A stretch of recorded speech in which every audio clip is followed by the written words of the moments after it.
my home here is so intermingled with that close small town that we're close next to, a community there.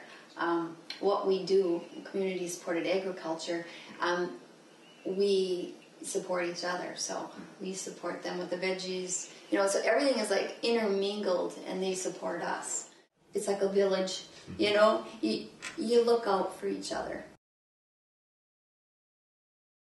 It's very diverse when it comes to the people who work in it. I would say it's a tad economically suppressed. Not always a bad thing, because I think because of that situation in this community, a lot of them are very jack of all trades. We've got inventors. You can just pull about almost anybody out of the community, and like ourselves, because we're frugal, and they can lay concrete or, put up a small structure or, answer things like that. So, sometimes being suppressed economically isn't always a bad thing. I see it as a avenue to cleverness. And so, my personal one, again, is my quiet space. My place is in the field, down a row, by myself. Listening to the birds, taking it all in, smelling the dirt. That's my place. Mm-hmm. I'm a dirt person. I'm attached to my dirt. We grow everything organically, so we live in an area that has the state soil, the Antigo state loam soil. So that's precious to me. It's everything. It is the ground for everything we do. Pardon the pun. I, of course, grew up. We have a lot of family that is here yet. So, but even with our community, with the boxes of veggies that go out every week, there's a newsletter that goes out with them, and it gives the people that off the farm really get to know us as their farmer personally. We're not, and people can come to the farm whenever, so they know where we live, and they know probably more about us than we know about them, and that is kind of a sad thing too, because I think it's got to work both ways. Even though we have get-togethers and stuff here at the farm,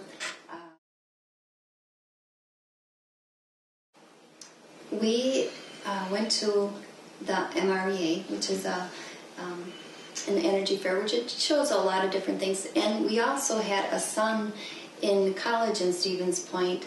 That is a very green college. And the combination of things and what we did, some things it just didn't feel right, and it wasn't making sense. And we thought, what, we're going to do what we can do.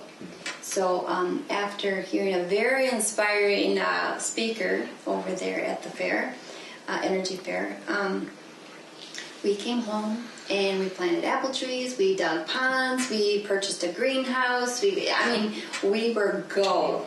Yeah. So, and then after purchasing the greenhouse, it was like, because we've been growers our whole life, but not to this extent. We thought needed to know to grow. Well, growing in a greenhouse is completely different. So then we were on, the learning curve straight up, and we were glad we did it. We're glad we did it. They told us we couldn't grow organic inside a greenhouse, and we proved them wrong. You can. Yeah. Mm-hmm.